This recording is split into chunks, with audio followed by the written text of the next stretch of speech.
connected with each other in the real world.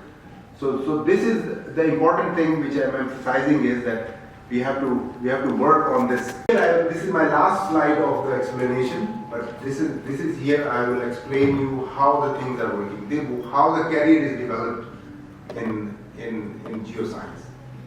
So GKE, as I said in the beginning, geoscience knowledge and experience. Like academic education, person is in the university, once he's done, then he goes and starts working as a geoscientist in training. So 4 years he has to work under the supervision of another professional geoscientist in the company. So he's working like we call it GIT, geoscientist in training. So the person is working, and the person who is overlooking, or his supervisor, he is measuring his competencies every year. I was involved in that. 3 years they spent on defining how many competencies geoscientists should have.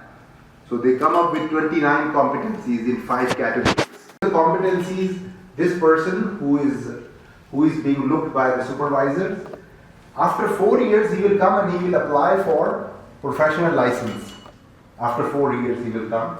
This side of the arrow is a 4-year period. After taking a degree, he will spend 4 years and he will come and he will apply. And experience.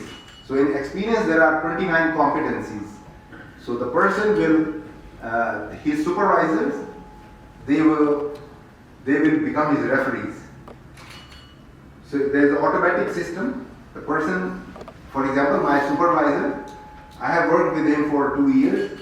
He will put up my profile, automatically PGO will send him. At this point, you have to give an exam, which is called Professional Practice Ethics Exam. And this is for the engineers and for geoscientists, it's the same. You have to study like at least 2 thick books and all the regulations in the Canadian jurisdictions.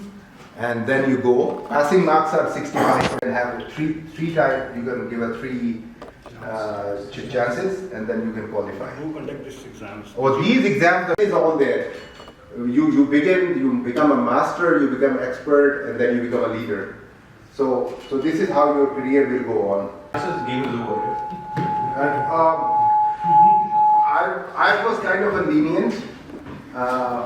What we tell them is, okay, you go back and you reapply, and you come back and then you can solve the problem. Yeah.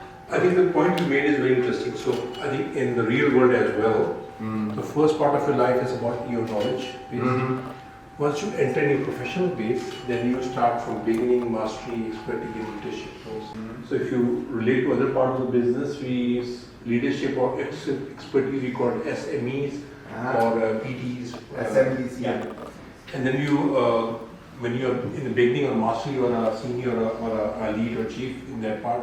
So the industry has a very similar trend in our world. Of course. Yeah. But I think the good point you're making here is that we need to understand that knowledge base is the prerequisite of your professional life. You need to have experience to do something. So in a lot of companies, they do beginning, you have done 5 projects, mastery, you have done 20 projects, projects, something like that. So for the professionals here, to translate them how they are at the moment they are. So I think it's a good example that knowledge is up to a point where you enter the company. Yes. And then after the entrance of the company, you develop your skills. So professionals are about skills. Knowledge is their baseline. So you enter in the profession with the baseline of knowledge. However, the knowledge evolve in time, but you need to develop your own skills to be one of the good professionals. So that's the point. Of course, this depends on any project or any document. He is solely responsible for the quality and the risk and the outcome of that project. So I think it's a good point. In a lot of companies, we do sign-offs and we do review and all that. So the person who is doing it, he has to be responsible for the whole of the document and the risk and the outcome related to that document as well. So I think it's a good job. Then you can open a clinic and start doing practice. Engineer is the same. Geoscientists you have to find a job first, and then you get lost in the system of the company. That's in Panamaji as well, but every company has a in the first steps, so that you're doing one work in geoscience. Sir, if you compare it with the PAPG, because this is being done by PGO. So PGO is just like a PAPG organization. So we wanted to kind of certify their knowledge. So what we did was we made it mandatory that a person, and that's kind of thing that can be done within oil companies here. And in many companies like Schlumberger, we have similar system. But in Petronas, what we did was we developed in fact a skill matrix that a person going after 1 year, he must have these kind of skills. This is what the And competency he was given those number of questions. We had in fact set a pool of about 1,000 questions, and he would online he would get in fact randomly some questions, and he would self do a kind of interview process, and from where he will certify that yes, he has that knowledge, that after 1 year he is supposed to have that knowledge. So I think let me add a couple That of points here. certification is Yeah. something that was Okay. I think that in a lot of companies, like of 32 or 35 areas that you need to be knowledgeable of or have experience as well.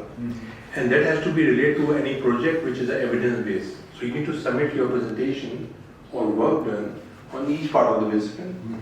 And then they approve, there's a competition reviewer, and they approve it and they say, you have moved to beginning to mastery level. So there's approval, like it can be the solely responsible geoscience body in Pakistan at the moment. Even the mining industry don't have like this. So the PAPG should have some structure starting soon in the future.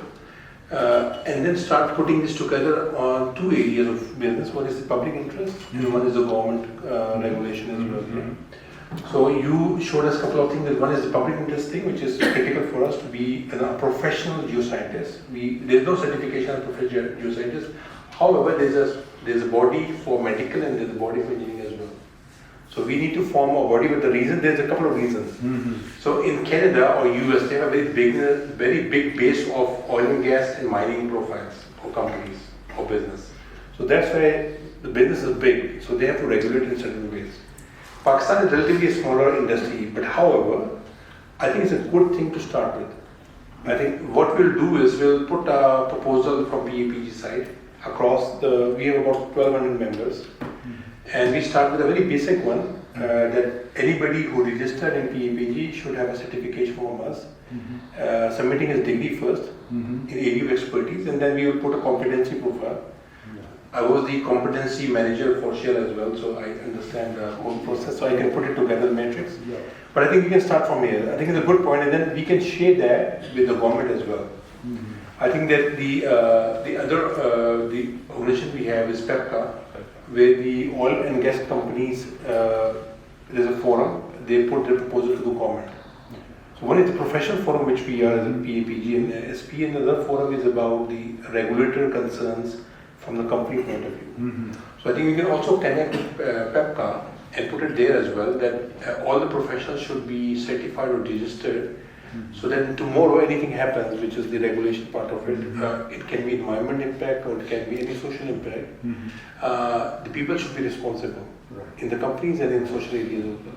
So I think we as a industry in Pakistan, we are starting the mining sector as well. And we also feel a gap that there is no mining professional association or mining area. I think we can collaborate with mining sector as well to be part of the PAPG, that we can have a mining section for PAPG, and then we can move from there. So I think, and also that we have about 26 universities teaching petroleum geology and mining as well in Pakistan. So I think there's a piece which is missing, which is the collaboration between the academia and the professional life. So I think we need to build that bridge as well. I think there's a lot of learning from here. So because this is a developed system, so I think we are followers. So we need to start from somewhere. So we will request you to sit with us in the future. I'm not that old, but I will volunteer anyway. No, not the old. Yeah. Actually, this is not the concept. Yeah. Concept Yes, is academia, industry, and in